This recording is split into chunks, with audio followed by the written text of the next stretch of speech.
এখনই যুদ্ধ নয়, আলোচনা চালিয়ে যেতে রাজি ইরান ও আমেরিকা, জানালো তেহরান। নতুন করে ইরানের তেলের উপর মার্কিন নিষেধাজ্ঞা। মোসাদের গুপ্তচর ছিল কুখ্যাত মার্কিন যৌন অপরাধী অ্যাপস্টেইন। তার দেওয়া তথ্য দিয়ে কি আমেরিকার ক্ষমতাবানদের জিম্মি করতে ইসরায়েল? গাজায় ইসরায়েলি হামলা চলছে, ধ্বংসযজ্ঞ না থামলে যুদ্ধবিরতি অর্থহীন বলছে হামাস। হত্যাযজ্ঞে দায়ী যুক্তরাষ্ট্রের অস্ত্র সহায়তা, অভিযোগ মার্কিন কংগ্রেস সদস্যের। ক্ষেপণাস্ত্র কর্মসূচি বন্ধ করবে না ইরান, আলোচনা হবে পরমাণু ইস্যুতে, জানালেন আরাকচি। তেহরানের সঙ্গে বাণিজ্য চালিয়ে যাওয়া দেশের ওপর শুল্ক আরোপের ঘোষণা ট্রাম্পের। গাজায় যুদ্ধবিরতির দ্বিতীয় ধাপ এগিয়ে নেওয়ার লক্ষ্যে 19 ফেব্রুয়ারি গাজা শান্তি পরিষদের প্রথম শীর্ষ সম্মেলন আয়োজনের পরিকল্পনা করছে হোয়াইট হাউস। বৈঠকটি ওয়াশিংটনের ইনস্টিটিউট অব পিসে অনুষ্ঠিত হতে পারে। এদিকে অবরুদ্ধ গাজা ও পশ্চিম তীরে দখলদার বাহিনীর হামলা অব্যাহত রয়েছে। হামাসের অভিযোগ, ইসরায়েলি হামলা ও ধ্বংসযজ্ঞ চলতে থাকলে যুদ্ধবিরতি অর্থহীন। চলমান হত্যাযজ্ঞের জন্য যুক্তরাষ্ট্রের অস্ত্র সহায়তাকে দায়ী করছেন মার্কিন কংগ্রেস সদস্য। অধিকৃত পশ্চিম তীরে অভিযান জোরদার করেছে ইসরায়েল। একদিনে গ্রেফতার করেছে অন্তত 16 ফিলিস্তিনিকে। অবৈধ বসতি স্থাপনকারীদের হামলায় আহত হয়েছেন আরও কয়েকজন। গাজা সিটির আশপাশের এলাকায় ইসরায়েলি যুদ্ধ বিমান হামলায় ক্ষতিগ্রস্ত হয় আবাসিক ভবন। বাসিন্দারা জানায় মাত্র 1 ঘন্টা নোটিশে তাদের ভবন খালি করতে বলা হয়। একইভাবে খান ইউনিসেও হামলা চালায় নেতানিয়াহু সেনারা। হামাস বলছে, ইসরায়েলের হামলা ও ধ্বংসযজ্ঞ চলতে থাকলে যুদ্ধবিরতি অর্থহীন। তারা মধ্যস্থতাকারী দেশ ও যুক্তরাষ্ট্রকে ইসরায়েলের উপর চাপ বাড়ানোর আহ্বান জানান। একই সময় গাজায় হামলা অব্যাহত থাকার অভিযোগ তুলে মার্কিন কংগ্রেস সদস্য ডেলিয়া রামিরেজ বলেন, যুক্তরাষ্ট্রের অস্ত্র সহায়তায় ইসরায়েলি বাহিনী এর সহিংসতা চালু রেখেছে।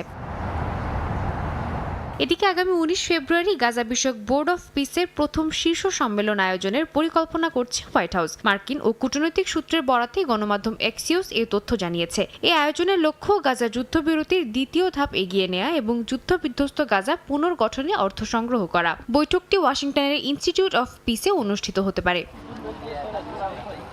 ট্রাম্প প্রশাসনের মধ্যে বিভিন্ন দেশের সঙ্গে যোগাযোগ শুরু করেছে। কোন কোন দেশের নেতা অংশ নিতে পারবেন তা যাচাই করা হচ্ছে। এক মার্কিন কর্মকর্তা জানান, এটি হবে গাজা শান্তি পরিষদের প্রথম বৈঠক এবং গাজা পুনর্গঠনের জন্য একটি তহবিল সংগ্রহ সম্মেলন। তবে এখনো কিছু চূড়ান্ত হয়নি বলে জানানো হয়েছে। এর একদিন আগে 18 ফেব্রুয়ারি মার্কিন প্রেসিডেন্ট ডোনাল্ড ট্রাম্পের সঙ্গে বৈঠকে বসার কথা রয়েছে ইসরায়েলি প্রধানমন্ত্রী বিনিয়ামিন নেতানিয়াহুর। ইসরায়েল বোর্ডে যোগ দেওয়ার আমন্ত্রণ গ্রহণ করলেও এখনো চার্টারে সই করেনি। নেতানিয়াহু বৈঠকে অংশ নিলে এটি হবে 7 অক্টোবরের পর আরব ও মুসলিম নেতাদের সঙ্গে তার প্রথম প্রকাশ্য উপস্থিতি। সাদিয়া তাসনিম, সময় সংবাদ। পরমাণু ইস্যুতে মতভেদ দূর করতে যুদ্ধের পরিবর্তে আলোচনাকেই প্রাধান্য দিচ্ছে ইরানের জনগণ। শুক্রবার ওমানের রাজধানী মাস্কাটে ইরান যুক্তরাষ্ট্রের পরোক্ষ আলোচনার পর এ নিয়ে নতুন করে আসার আলো দেখছে তেহরানবাসী। কূটনৈতিক এই প্রয়াসকে সাধুবাদ জানান তারা। বলেন, ইতিমধ্যে অর্থনৈতিক দুরবস্থার মধ্যে আছে তাদের দেশ। এই পরিস্থিতিতে যুদ্ধ এড়াতে ইরানের নীতি নির্ধারকরা সর্বোচ্চ চেষ্টা চালাবেন বলেই বিশ্বাস তাদের। গেল কয়েক সপ্তাহের উত্তেজনার মাঝেই পরমাণু ইস্যুতে আলোচনায় বসে ওয়াশিংটন, তেহরান। ওমানের রাজধানী মাস্কাটে হয় উভয় পক্ষের পরোক্ষ বৈঠক। কোনো ফলাফল না আসলেও এ আলোচনাকে নতুন এক সূচনা আখ্যা দেন ইরানের পররাষ্ট্রমন্ত্রী আরাকচি। এদিকে দুদেশের মধ্যকার চলমান উত্তেজনা কমাতে এমন আলোচনাকে সাধুবাদ জানিয়েছেন ইরানের বাসিন্দারা। তারা বলেন, যুদ্ধ বাঁধলে কেউই লাভবান হবে না, তাই আলোচনাই শ্রেষ্ঠ সমাধান। যুদ্ধ শুরু হলে আমাদের মুদ্রা ডলারের তুলনায় আরো দুর্বল হয়ে পড়বে, সাধারণ মানুষের জীবন আরো কঠিন হয়ে যাবে। তাই একটি সফল আলোচনাই হবে সেরা সমাধান। শুক্রবার আলোচনার মাঝেই মার্কিন নাগরিকদের দ্রুত ইরান ত্যাগের নির্দেশনা দেয় হোয়াইট হাউস। অপরদিকে আন্ডারগ্রাউন্ড মিসাইল সিটিতে অত্যাধুনিক ব্যালিস্টিক ক্ষেপণাস্ত্র মোতায়েন করে ইরান। তা সত্ত্বেও অনেকেই আশাবাদী এ আলোচনার মাধ্যমেই দুদেশের সম্পর্কে উন্নতি আসবে। শেষমেশ ইরানে হামলার পরিকল্পনা থেকে পিছিয়ে আসবেন ডোনাল্ড ট্রাম্প। যুক্তরাষ্ট্র তার সেনাদের এই অঞ্চলে মোতায়েন করেছে, তবে আমি মনে করি বাস্তবিক যুদ্ধের সম্ভাবনা মাত্র 1%। আমি নিশ্চিত চুক্তি হবে। আমরা ইতোমধ্যেই অর্থনৈতিক যুদ্ধের মধ্যে আছি। এই পরিস্থিতিতে নীতি নির্ধারকরা নতুন করে আর কোনো সংঘর্ষে জড়াবে না বলেই বিশ্বাস করি। পরমাণু ইস্যুতে গেল বছর এপ্রিলে অন্তত 5 দফা পরোক্ষ আলোচনায় অংশ নেয় যুক্তরাষ্ট্র, ইরান। তবে জুনে ইসরায়েল ইরান পাল্টাপাল্টি হামলার পর সেই প্রচেষ্টা ভেস্তে যায়। ইরানের সঙ্গে বাণিজ্য চালিয়ে যাওয়া দেশগুলোর ওপর অতিরিক্ত শুল্ক আরোপের হুমকি দিয়ে নির্বাহী আদেশে সই করেছেন মার্কিন প্রেসিডেন্ট ডোনাল্ড ট্রাম্প। একই সঙ্গে দেশটির পারমাণবিক সক্ষমতা নিয়ে সন্দেহ প্রকাশ করেছে যুক্তরাষ্ট্র। তেহরানের দাবি, তাদের পারমাণবিক কর্মসূচি পুরোপুরি শান্তিপূর্ণ, তবে কোনো অবস্থাতেই ইউরেনিয়াম সমৃদ্ধকরণ থামাবে না বলে জানিয়েছেন পররাষ্ট্রমন্ত্রী আব্বাস আরাকচি। একই সঙ্গে যুক্তরাষ্ট্র হামলা চালালে মধ্যপ্রাচ্যে থাকা মার্কিন ঘাঁটিতে পাল্টা আঘাতের হুঁশিয়ারি দেন তিনি। ওমানে দ্বিপাক্ষিক আলোচনা ইতিবাচক হয়েছে দাবি করলেও ইরানের ওপর নতুন করে চাপ সৃষ্টি করছে ট্রাম্প প্রশাসন। স্থানীয় সময় শুক্রবার নতুন করে একটি নির্বাহী আদেশে স্বাক্ষর করেন মার্কিন প্রেসিডেন্ট ডোনাল্ড ট্রাম্প। কোনো দেশ যদি সরাসরি বা পরোক্ষভাবে ইরান থেকে পণ্য বা সেবা নেয়, তবে সেই দেশের পণ্যে অতিরিক্ত শুল্ক আরোপ করবে যুক্তরাষ্ট্র। আদেশে হার উল্লেখ না থাকলেও উদাহরণ হিসেবে 25% শুল্কের কথা বলা হয়েছে। হোয়াইট হাউস জানায় এটি ইরানকে ঘিরে চলমান জাতীয় জরুরি অবস্থার প্রতিফলন। পরিস্থিতি বদলালে আদেশ সংশোধনের সুযোগও রাখা হয়েছে। এছাড়া আবারও ইরানের পারমাণবিক সক্ষমতা নিয়ে সন্দেহ প্রকাশ করেছে যুক্তরাষ্ট্র। ওয়াশিংটনের দাবি, এখনও পারমাণবিক ও ব্যালিস্টিক ক্ষেপণাস্ত্র কর্মসূচি ও আঞ্চলিক অস্থিরতা জারি রেখেছে তেহরান। যদিও বরাবরের মতোই তেহরান দাবি করছে তাদের পারমাণবিক কর্মসূচি পুরোপুরি শান্তিপূর্ণ। এদিকে আল জাজিরাকে দেওয়া সাক্ষাৎকারে ইরানের পররাষ্ট্রমন্ত্রী আব্বাস আরাকচি স্পষ্ট করে বলেন, ইউরেনিয়াম সমৃদ্ধকরণ বন্ধ করতে রাজি না পেজিশকিয়ান প্রশাসন। এটি ইরানের অধিকার উল্লেখ করে তিনি জানান, তেহরান এই কার্যক্রম অব্যাহত রাখবে। একই সঙ্গে ক্ষেপণাস্ত্র কর্মসূচি নিয়ে আলোচনা নাকচ করেন আরাকচি। তবে তিনি বলেন, আস্থা গড়ে তোলার মতো একটি আশ্বস্তকারী চুক্তি করতে প্রস্তুত তেহরান। একই সাক্ষাৎকারে আরাকচি হুঁশিয়ারি দেন, যুক্তরাষ্ট্র হামলা চালালে মধ্যপ্রাচ্যে থাকা মার্কিন ঘাঁটিতে পাল্টা আঘাত হানবে ইরান। তার ভাষায়, ওয়াশিংটনের প্রতি তাদের অবিশ্বাস এখনো কাটেনি। ওমানের মধ্যস্থতাকারীরা আলোচনাকে গুরুত্বপূর্ণ সূচনা বললেও পরবর্তী দফার নির্দিষ্ট তারিখ এখনো ঠিক হয়নি। বিশ্লেষকদের মতে, নিষেধাজ্ঞা, শুল্ক ও সামরিক হুমকির ছায়ায় এই সংলাপ কতটা এগোবে সেটিই এখন মূল প্রশ্ন। পরমাণু সক্ষমতা কমিয়ে যুক্তরাষ্ট্রের সাথে চুক্তি করতে রাজি ইরান। সাংবাদিকদের এমনটিই জানিয়েছেন মার্কিন প্রেসিডেন্ট ডোনাল্ড ট্রাম্প নিজেই। ইরানের সাথে বৈঠককে ফলপ্রসূ আখ্যা দিয়ে ট্রাম্প বলেন, সংঘাত বন্ধে স্থায়ী সমাধান চায় তেহরান। তবে দু দেশের মধ্যে পরমাণু ইস্যুতে চুক্তি হলেও ইরান নিজেদের প্রতিরক্ষা সক্ষমতা কমাবে না বলেই মত বিশ্লেষকদের। শুক্রবার ইরান যুক্তরাষ্ট্র বৈঠক ঘিরে আন্তর্জাতিক অঙ্গনে উত্তেজনা ছিল তুঙ্গে। পরোক্ষ এই বৈঠককে সফল বলে আখ্যা দেয় তেহরান। ইতিবাচক মন্তব্য করে স্বাগতিক ওমানও। তবে স্পষ্ট কোনো বার্তা ছিল না যুক্তরাষ্ট্রের পক্ষ থেকে। এবার ইরান যুক্তরাষ্ট্র বৈঠক নিয়ে আশাবাদ জানালেন স্বয়ং মার্কিন প্রেসিডেন্ট ডোনাল্ড ট্রাম্প। পরমাণু সক্ষমতা কমিয়ে ইরান চুক্তির জন্য রাজি, এমন মন্তব্যও করেন তিনি। ইরানের সাথে আলোচনা খুবই ফলপ্রসূ হয়েছে। তাদের অবস্থানে এটা স্পষ্ট যে ইরান একটি চুক্তি করতে চায়। এই বিষয়ে পরিষ্কার যে চুক্তির ক্ষেত্রে আমরা ইরানের কোনো পরমাণু অস্ত্র গ্রহণ করব না। অথচ কয়েক বছর আগেও ইরান এই শর্তে রাজি ছিল না, কিন্তু এখন তারা এই শর্তেও রাজি। দুপক্ষের এই অবস্থান নিয়ে আশাবাদী রাজনৈতিক বিশ্লেষকরাও। তবে চুক্তির জন্য নিজেদের নিরাপত্তা এবং প্রতিরক্ষা ব্যবস্থাকে দুর্বল করবে না ইরান, এমনটিও মনে করছেন অনেকে। ইরান যে কোনো চুক্তির জন্য তৈরি, কিন্তু তেহরান কখনো চুক্তির জন্য নিজেদের দুর্বল করবে না। কারণ ইরান যদি দুর্বল হয়ে পড়ে, তাহলে কোনো না কোনোভাবে ইসরায়েল কিংবা যুক্তরাষ্ট্র হামলা করবেই। তাই মার্কিন হামলা না হওয়ার নিশ্চয়তা দিতে হবে। হামলা পাল্টা হামলার শঙ্কাকে কেন্দ্র করে বেশ কিছুদিন ধরেই উত্তেজনা চলছে যুক্তরাষ্ট্রের সাথে ইরানের। এই শঙ্কা এড়াতেই ওমানে আলোচনায় বসে দুই দেশ।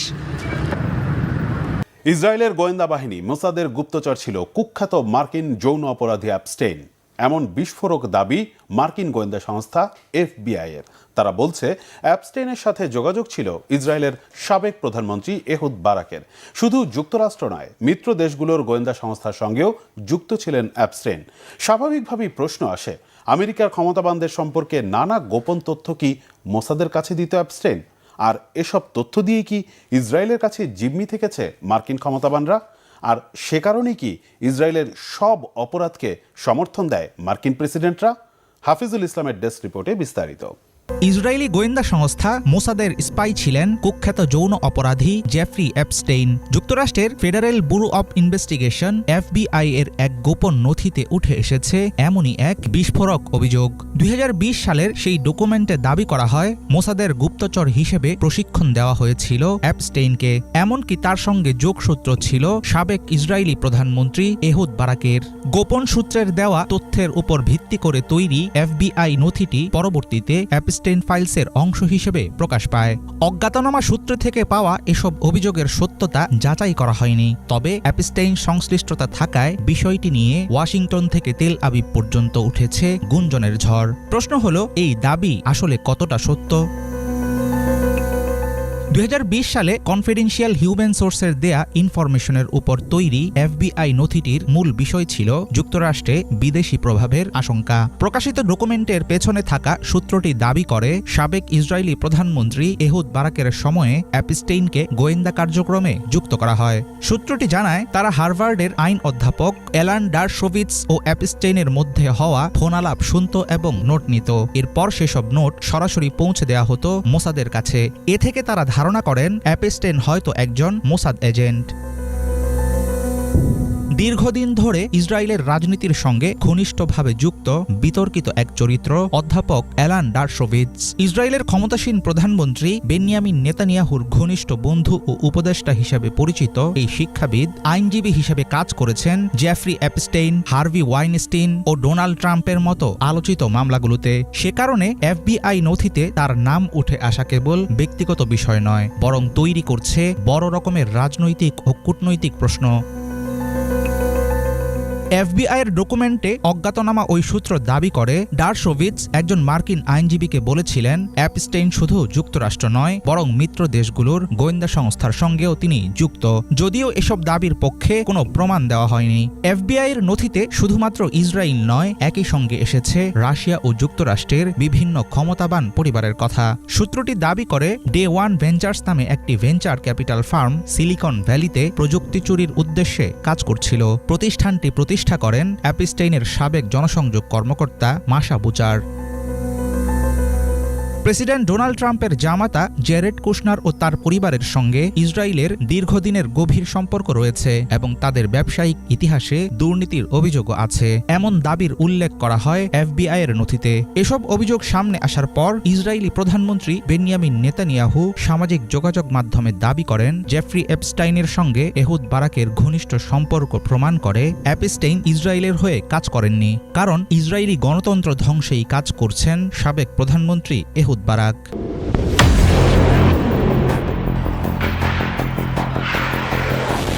মধ্যপ্রাচ্যে উত্তেজনার পারদ যখন চরমে, ঠিক সেই সময়েই সামরিক শক্তির ভাষায় নিজেদের অবস্থান স্পষ্ট করছে যুক্তরাষ্ট্র ও ইরান।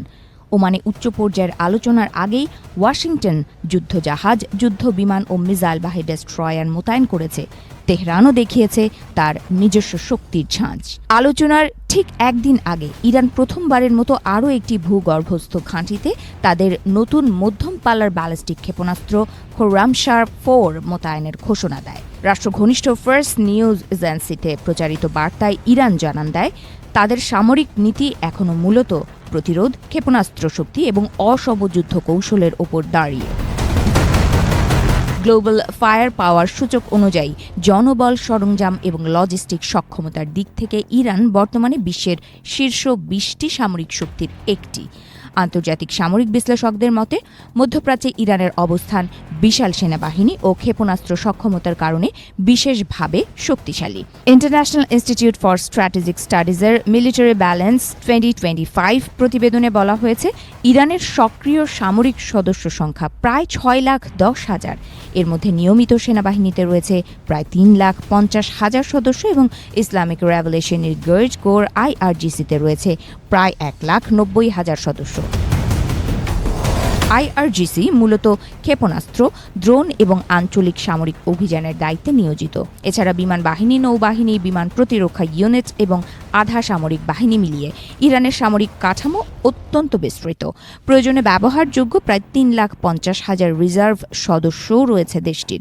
ইরানের সামরিক শক্তির মূল ভিত্তি তাদের ক্ষেপণাস্ত্র ও ড্রোন কর্মসূচি। Centre for strategic and international স্টাডিজের তথ্য অনুযায়ী মধ্যপ্রাচ্যে ইরানের ক্ষেপণাস্ত্র ভাণ্ডার সবচেয়ে বড় ও বৈচিত্র্যময়। এই অস্ত্র ভাণ্ডারে রয়েছে স্বল্প, মধ্যম এবং দীর্ঘ পাল্লার ব্যালিস্টিক ও ক্রুজ ক্ষেপণাস্ত্র, যেগুলোর পাল্লা কয়েকশো কিলোমিটার থেকে শুরু করে প্রায় ২৫০০ কিলোমিটার পর্যন্ত। খোররামশাহ 4 ছাড়াও ইরানের উল্লেখযোগ্য ক্ষেপণাস্ত্রগুলোর মধ্যে রয়েছে গাদার 110, হাজ কাশেম, এমাদ, কাশেম বাসির এবং স্বল্প পাল্লার জুলফাগার। সাম্প্রতিক ইসরায়েল সংঘাতে ইরান প্রথমবারের মতো সেজ্জিল 2 এবং হাইপারসনিক ফাত্তাহ ক্ষেপণাস্ত্র ব্যবহারের দাবি করে। ড্রোন প্রযুক্তিতেও ইরান অনেক দূর এগিয়েছে। শাহেদ ও মোহাজের সিরিজের ড্রোন শুধু মধ্যপ্রাচ্যেই নয়, ইউক্রেন যুদ্ধে রাশিয়ার পক্ষেও ব্যবহৃত হয়েছে বলে আন্তর্জাতিক বিশ্লেষকদের দাবি। স্থলবাহিনীতে বিপুল জনবল থাকলেও ইরানের বেশিরভাগ ট্যাঙ্ক ও আর্টিলারি ব্যবস্থা পুরনো প্রযুক্তির। ফলে এই বাহিনী মূলত সীমান্ত প্রতিরক্ষা ও দীর্ঘমেয়াদী সংঘাতের জন্য উপযোগী। অন্যদিকে বিমান বাহিনীকে ইরানের সবচেয়ে দুর্বল শাখা হিসেবে দেখা হয়। দেশটির কাছে বর্তমানে মাত্র ২৫ শতাধিক যুদ্ধক্ষম বিমান রয়েছে, যার বেশিরভাগই ১৯৭৯ সালের বিপ্লব পূর্ব আমলের। দীর্ঘদিনের নিষেধাজ্ঞার কারণে আধুনিকায়ন ও রক্ষণাবেক্ষণ বড় চ্যালেঞ্জ হয়ে দাঁড়িয়েছে। নৌবাহিনী